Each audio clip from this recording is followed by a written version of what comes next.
The number of children in England with special educational needs and disabilities has skyrocketed over the last 10 years.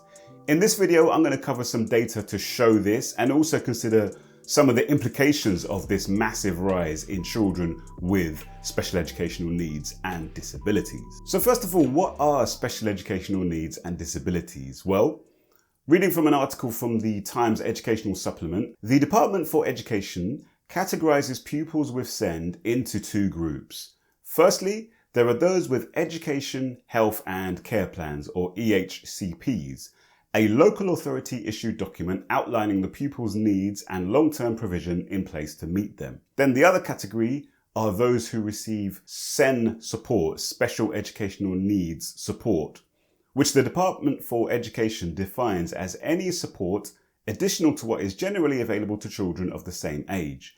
These children do not have an EHCP.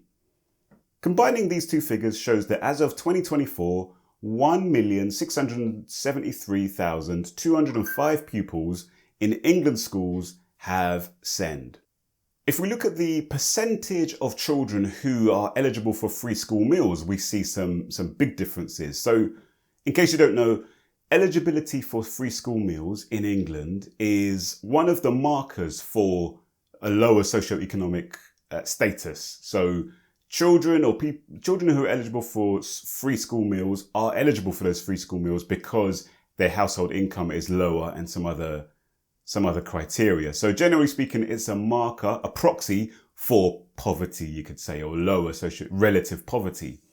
And the percentage of children with EHCPs who are eligible for free school meals is 42%. And it's similar for percentage of children who are receiving SEND support at 38%. That compares with 21% of children without special educational needs or disabilities. So straight away, that's telling us there that whatever is driving special educational needs and disabilities, and especially the rise in these, has got something to do with socioeconomic factors, because it's according to this data, children who are eligible for free school meals are much more likely to have SEND support or to have an EHCP than children who are not eligible for free school meals. And if we consider ethnicity, there are again some very big disparities. This is the table here that I've created from data from the government. And it shows there the blue and the orange bars there show you what the percentage of children who have an EHCP or who have SEND support or who have no SEND. And the disparities there, you can see the children that are most likely to have those are Irish Traveller and Gypsy Roma, looking at around about 30% of those. Between about 25 and 30% of those have got either EHCPs or SEND support. And then you've also got mixed white and black Caribbean children, and black Caribbean children are well over 20% there, around about 25% of them get either have an EHCP or SEND support. And then white British children, who make up the vast majority of children in England, you're looking at 20% of them have either an EHCP or a SEND support. And then you look at the bottom, you can look through this table on your own, by the way. All of the data will be available on my Substack. So go over to eliwananda.substack.com and you will see all of this data that I'm looking at here, including all of the links, so you can dig in and look at it for yourself. Now, when you look at the other end of the spectrum, you see there that the ethnic groups, children of ethnic groups who are least likely to have special educational needs and disabilities are the Chinese and the Indian, at less than 10% for each of those. And you see black African children there as well. Black African children and Bangladeshi children there, comfortably under 20% as well. But my point there basically is that there are differences based on socioeconomic status, and there are differences based on ethnicity. There are also some very big differences. Probably the biggest, the most dramatic disparity comes when we're talking about sex or gender. Boys, male children in 2023-2024 made up 62% of pupils receiving SEND support, and a whopping 72% of pupils with EHCPs in 2023 and 2024. So whatever is driving SEND diagnoses and EHCPs and SEND support is affecting boys in particular much more heavily than it is affecting girls. So what are the most common types of special educational needs and disabilities? Well, if we look at amongst the children with EHCPs, you'll see that the three most common types are autism spectrum disorder, speech, language and communication needs, and then social, emotional and mental health. Those are the three most common types of need for children who have an EHCP. And amongst children who receive SEND support, it's similar. It's broadly similar. The largest category are speech, language and communication needs, followed by social, emotional and mental health, and lastly, moderate learning difficulty. And then the fourth one is autism spectrum disorder. I said at the top of the video that the numbers of children with SEND has skyrocketed over the last decade. And just to show you, this is from the Times Educational Supplement. We've read already that 1.6 million pupils in English schools have SEND. This is an increase of 100,650 children, or 6.4% on 2023, when there were 1.57 million pupils with SEND. This upwards trend is consistent with recent years. There has been a 31.2% increase since 2016, when 1.2 million pupils had SEND.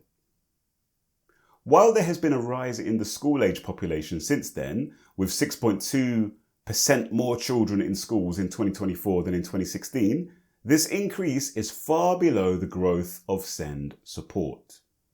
And drilling in a little bit closer, you can see that the rate of change has been different according to the different types of need. So amongst children with EHCPs, between 2016 and 2024, there have been massive rises in autism spectrum disorder, in social, emotional and mental health, and speech, language and communication needs. Both of those, well, most of those three have doubled, or in the case of autism spectrum disorder, more than doubled amongst the children with EHCPs. Whereas the other main needs, so severe learning difficulty, specific learning difficulty and physical disabilities, have stayed moderately the same over that period. And amongst children receiving SEND support in that same time period, 2016 to 2024, again, autism spectrum disorder has gone up loads and pretty much doubled in that time, although it's still not one of the top three categories.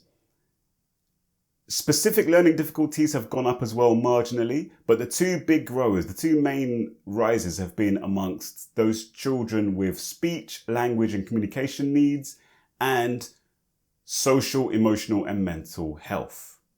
And by the way, when you look a little bit closer, when you dig around, I won't show you now, but when you look at the differences amongst children from different ethnic groups, you see that children of certain ethnic groups are more likely to have some of those needs than children of other ethnic groups. That might be something that I can dig into in a future video. Maybe let me know in the comments if you'd like us to drill into that in a little bit more detail. Now, what are some of the impacts of what we're seeing? Well, the most obvious impact is that local authorities, many local authorities in England, are absolutely on their knees trying to fund this rise in SEND diagnoses. Local authorities have to, provide support for the children with EHCPs, and schools have to provide support for children with just SEND support. And what often happens is that children can't get that support in their own local authority area, and so they have to be taken to this another area where they can get that support. Councils have to pay for that. And all of that ramps up. I know people who work in local authorities, all of that is really ramping up. Councils, generally speaking, haven't had much money over the last 15 years, and they are absolutely at breaking point. So I'll share a link to a couple of articles in my Substack paper, which will show you how there is a lot of turmoil over SEND budgets, SEND spending. So just to show you a couple of headlines here from The Guardian, an article from the 3rd of March 2025 Send crisis, a system at breaking point, special educational needs. Ticking time bomb, how send spending could bankrupt English councils. And another article here from the same day. Ministers plan changes to send education in England. Exclusive, white paper being prepared as councils hope for relief from huge deficits in special educational needs budgets. So, many councils are being driven to bankruptcy. My understanding is that the only reason why most of them haven't yet been declared bankrupt is because there's some kind of accounting trick that they've been allowed to do, which is basically putting the debts off their budgets. But that trick runs out in March 2026. So these councils are desperately pleading with the government to either write off the debt or do something, give them more money, something to sort out this send crisis. And that's all well and good. That's something that we need to be aware of. Unfortunately, I don't know if the populists amongst us are going to be talking about any of this, or if they do, they'll just say it's because of the immigrants or whatever. You know, they'll divert the majority of people away from the actual what are probably going to be the real causes of this problem that we have. So, for example, I've shown you already that 40% of these children are eligible for free school meals, meaning 40% of these children are likely living in poverty. We need to deal with the poverty. If we deal with the poverty, if we deal with the things that are driving families into poverty, and don't give me any of that nonsense about it's all their fault. Yes, there are things that we can do as individuals and families, but we do not control the societies we live in. We do not control the economies that we have. We do not control government policy, really. So we need to deal. That's what we're going to need to deal with on a macro level. Poverty reduction, it has to be the top priority. Also, we need to change the way that we look at health in general. We need to look at prevention. We need to look at, for example, massively promoting healthy living, healthy lifestyles, being outside, getting outside in the sun. We need to be incentivizing people, parents, I would say, and children to get outside. We need to combat the rise of devices and people just using devices to babysit their children. We need to support parents. Parents need much more support. Parenting can be very difficult at times. We need to help parents. And these are the things that we need to, as a society, to be doing on a macro level. Take care of yourselves. Thank you for watching. I look forward to your thoughts and your feedback. Make sure you subscribe, like the video, check out the Substack as well, which is eliwananda.substack.com. And I will see you for the next video. Peace.